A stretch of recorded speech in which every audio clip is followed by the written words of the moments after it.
যশোরের বেনাপোল ও শার্শা সীমান্তে একই দিনে ৩ বাংলাদেশিকে কুপিয়ে ও পিটিয়ে হত্যার অভিযোগ উঠেছে ভারতীয় সীমান্তরক্ষী বিএসএফের বিরুদ্ধে।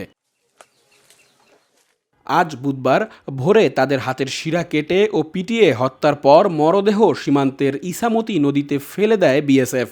এরপর এলাকাবাসীর সহযোগিতায় বিকালে পুলিশ তাদের মরদেহ উদ্ধার করে। হত্যার শিকার বাংলাদেশিদের মধ্যে 2 জনের পরিচয় মিলেছে।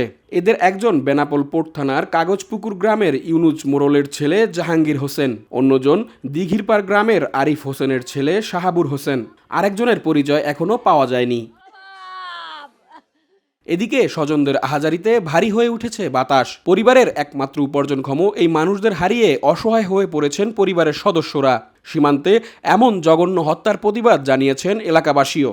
মোহাম্মদ সাবর আলী বাড়ির থেকে কাজের উদ্দেশ্যে ইন্ডিয়ায় রওনা দিয়েছিল, হয়তো গরিবের সংসার, তাকে বিএসএফ ধরে খুব মারধর করেছে এবং হাতের শিরা পর্যন্ত কেটে দিয়ে পানিতে ফেলে দিয়েছে। এখান থেকে 5 জন অবৈধভাবে ইন্ডিয়ায় যাচ্ছিল, কিন্তু সেখানে আমরা 2 জনের সংবাদ পেয়েছি তারা মৃত, আর 3 জন যে কোথায় আছে তার কোনো আমরা এখনো হদিশ পাইনি। জাহাঙ্গীর ও হচ্ছে ইন্ডিয়া, ওর একটা বউ আছে, ওই ইন্ডিয়ায় যাচ্ছিল, যাওয়ার সময় শুনলাম যে বিএসএফ নাকি লেটিয়ে মেরে পানিতে ফেলে দিয়েছে। সেটা কিন্তু যে জঘন্যভাবে অন্যায় করেছে, এই অন্যায় আমরা বিচার।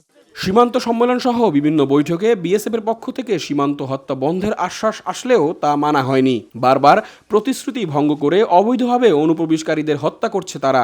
সীমান্ত এলাকা হতে 3টি মরদেহ উদ্ধার করা হয়েছে, যাদের শরীরের বিভিন্ন স্থানে জখমের চিহ্ন দেখা যাচ্ছে।